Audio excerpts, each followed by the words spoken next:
No, Was he he's inactive? emergency quarterback. He's emergency. He's emergency. Are you sure? You could be inactive and the emergency quarterback. Okay. I thought they said that rule's not real anymore. D-Bud, For everybody else. What I sent you this morning. Not. Not Russell Wilson. No. That son of God? Hell no. Mr. Unlimited, I guess, does have unlimited potential. Yeah, plays by his own rules. And he might have actually wore that entire uniform for the entire trip. Oh, yeah. You know what I mean? I blacked I heard he was a little pouty after the game. Tell you what, you get pouty, you get sent out of town, okay? What do you mean he was pouty? He's pouty. He was pouty. Said AP Toad said that? I don't believe that. He had pads on for 72 straight hours. You'd be a little pouty, too. Heard he was a little pouty. I like the... Last guy that was pouty got sent out of town, so watch it. Who said he's pouty? Who's your source? No, he said he's pouty. You wanted to play, Didn't our Tony? coworker say that? Who? Caboli said he was potty. Oh, now he's our co-worker? He's correspondent for the program. I did it Bo's with first one Please there, call too. him. Please call him. Here we Yeah. go. First one there. Probably last one out, too. I told him, I said, hey, our show doesn't get this type of access. Our name was on there, like Mark Caboli, Pat McAfee Show, media credential. It was like crazy. And the thing, Mark Caboli said, I'm honored to be here. I'm going to get here first. I'm going to test out their breakfast spread. Yeah. I'm going to try their lunch spread. And I'm going to stick around until I get the dinner spread as well. And I'm going to piece together the best 2,000-word tweet in the history of X on fucking Arthur Smith deserving a little bit more credit. And he crushed it. He did. He absolutely mission accomplished Caboli, I think is what we need to start calling him. Yeah, but they're going to take away those credentials if he's writing. Russell Wilson needs to stop fucking potting. Everyone can see. He said that? That's what they really said. Joining us now, ladies and Caboli or gentlemen, not. correspondent for our show, boots on the ground for the Pittsburgh Steelers, also a contributor to WWE.com and WWE Digital. Ladies and gentlemen, the legend that is Mark Caboli. Good morning, Caboli. What's up? Good morning. I put my hat on. I didn't comb my hair yet. Under Armour? You look great. You don't comb your hair. The hat looks good, matches the outfit, and the hair looked phenomenal, to be honest. Caboli, great work getting to the stadium first. Yep. Representing for the show. Representing for the show. balls. We appreciate you representing the program over there, and thank you for continuing to crush it on your X account and on WWE.com. Tone Diggs, AP Tone, a man who's voting for the AP Awards at the end of the season, somehow one of 50 people in America that'll be doing it such. He said that you reported that Russell Wilson was potting after the game. He was potting after the game? No, that's not real. Is that real? He was potting? He had potty face? Well, in terms of Russell Wilson, it's considered a potting so because he's so positive about absolutely everything in the locker room. It was wasn't, tired. Perspective here. yeah, I mean, it was in the locker room. He didn't look like a happy-go-lucky type of individual. Oh, so he was potting. No, he wasn't potting. Sounds like Might have been tired. After a win? Caboli. That's Might have bad. been so That's juiced up. bad. I'm not buying Tell it. him what happened to the last guy that was potting, Caboli. He What wasn't happened? potting. He was not just a little buying bit it. more reserved. It was Justin Fields' time. He didn't want to. It's just First win of the year. Likes not JF. playing. Yeah. Pat, He's He was in injured. Bears. He was injured. I know, but still. He was in pads. bad He was in pads. vibes Wilson. He was patting. He wasn't potting. Maybe he was just trying to let Justin Fields have his time. Do you think that was the case? I just don't think he was happy that he didn't play. I think he thought he was going to play. He's patting. Shefty said he was pushing to play, too. Oh, no. He's Yeah. You said there's no Staff said doctors no. out there, Caboli, but there's no doctors. I So think- did they not ever think he was going to play?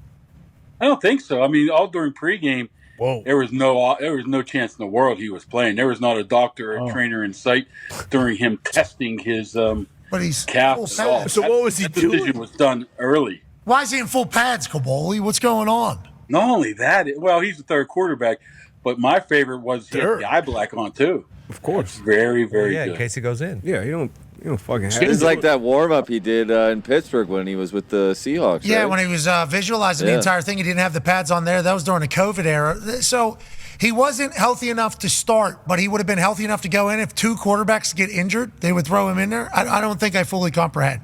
Yeah, I mean, you know what? That happened to probably 8 to 10 years ago with Roethlisberger. He was deemed the number 2 quarterback, and I think Landry Jones got hurt the first series, maybe against the Browns, and he came in and threw for 400. So it's happened before.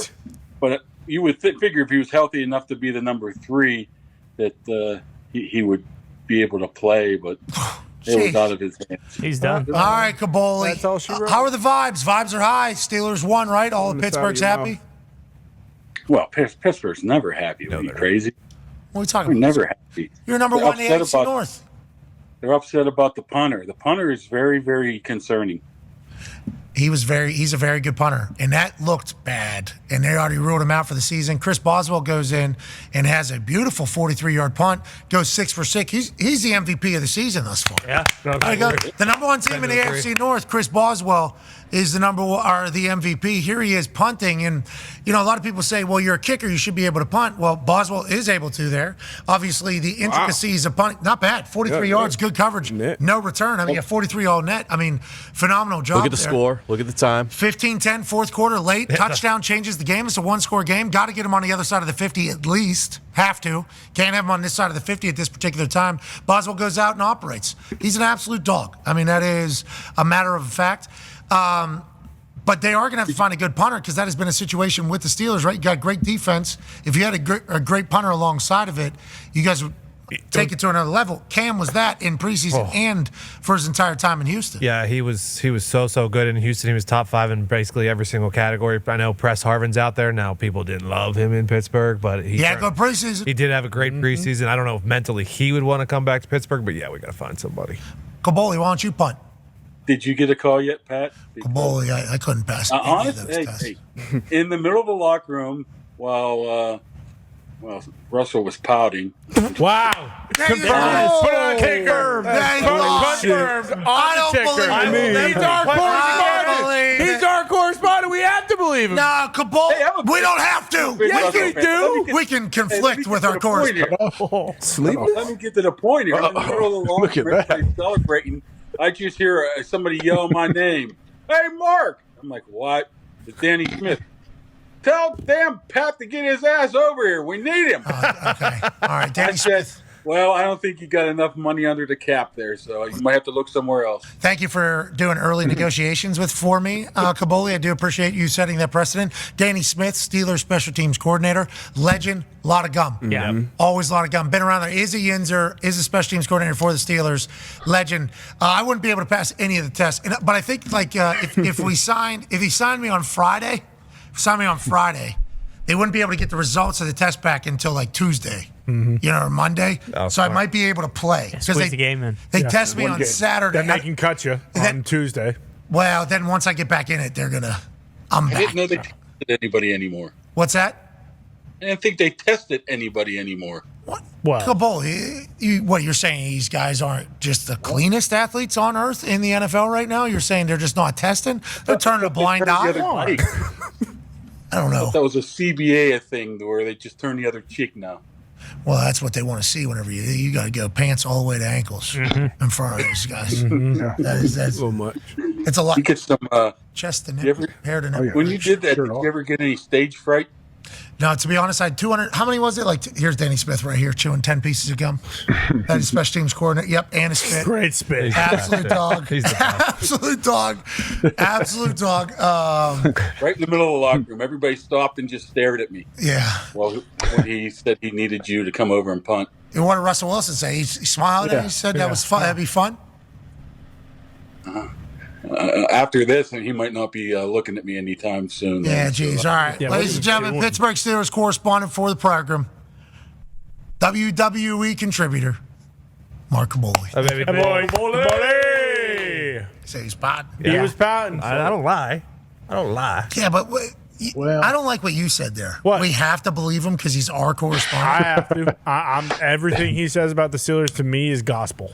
When I read those X articles that he writes, everything that he says, I take full. Hey, that's what's going on over there. Okay, obviously we all read all of Kaboli's articles before hiring him to work for us. Yeah. Without a doubt. We definitely did that. Every day. Always knew what Kaboli writing was all about. Yeah. We did that. AJ, right? Didn't we? Always. It was part of the pre-show routine. D-Butt? Every word. Yep. Somebody would preach it aloud to group every day like a sermon, if you will.